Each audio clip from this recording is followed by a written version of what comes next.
Je dis mes amis, si vous voulez pleurer, vous n'avez qu'à rester chez vous. Ici même on va s'enjailler, on va rigoler. Donc si tu veux rire, tu viens. Tu veux pleurer, tu restes dans ta maison. Voilà.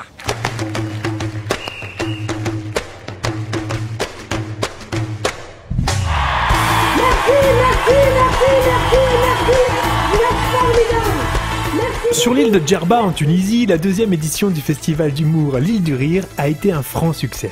À l'amphithéâtre de Oumsouk, le public s'est massé en nombre pour applaudir des humoristes de toutes origines. Initié par la comédienne Samia Orozman, originaire de l'île, ce festival a pour objet de relancer le tourisme dans la région par le rire et la bonne humeur. Il s'agit de la deuxième édition du festival.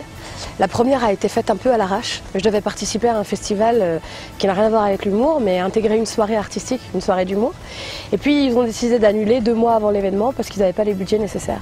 Et comme moi je m'étais déjà engagée auprès des artistes que je devais faire venir, j'ai décidé de le faire quand même. Et avec nos petits moyens, on a réussi à réunir 3000 personnes. On a eu des Français, des Belges, des Suisses et des Tunisiens résidant à l'étranger, puis d'autres qui résident ici.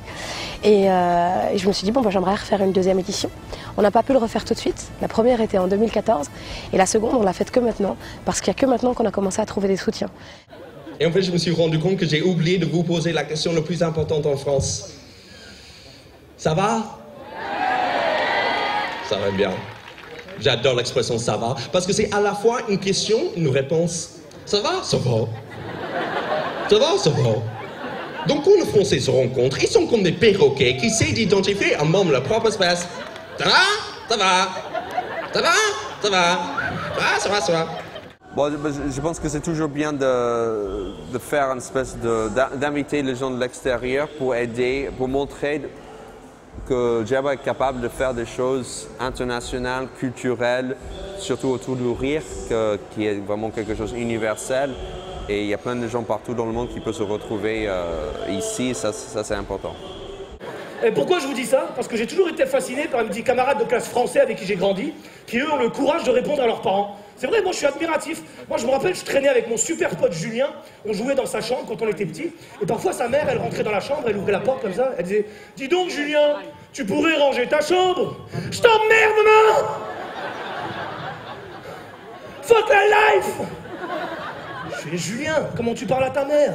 T'as jamais pris de raclée ?»« Non, les raclées c'est interdit par la loi. » Là, on avait un public qui est là, qui dit « Putain, on n'a jamais de spectacle comique, c'est notre sortie de...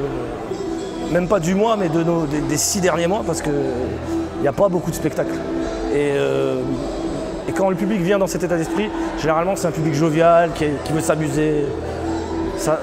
La fin du spectacle, ça a fini en musique, et les gens étaient là, ils dansaient, ils s'amusaient. C'est pas quelque chose qu'on voit dans un public de capitale ou public de capitale. Il est là, il dit bon ça y est, le spectacle est fini, moi j'ai le métro à prendre, il faut que je rentre, il faut que j'attrape un taxi, j'ai autre chose à foutre. Là on sent qu'ils étaient là, ils voulaient rester pour faire la fête, etc. Je rêverais que ça devienne un festival qui dure plusieurs jours et où pourraient s'exprimer de nouveaux artistes, la nouvelle scène qui débarque, parce que maintenant il faut faire place à la jeunesse. Ici en Tunisie, il y a quelques humoristes qu'on voit souvent et puis les jeunes on ne les entend pas. Et du coup, ouvrir la brèche, permettre à d'autres de s'exprimer, déjà les artistes tunisiens, mais aussi faire venir des artistes de l'extérieur et faire connaître leur humour aux Tunisiens et à tous les francophones qui se déplaceraient, c'est quelque chose pour moi qui est juste magique. Et puis le lieu est très chouette, quoi. Un amphithéâtre en bord de mer. C'est magique. Donc j'aimerais vraiment que les gens prennent du plaisir, que les gens viennent, qu'ils visitent cette magnifique île et qu'ils aient envie de revenir. Parce que toutes les personnes qui visitent au moins une fois Djerba, ils reviennent forcément une deuxième fois.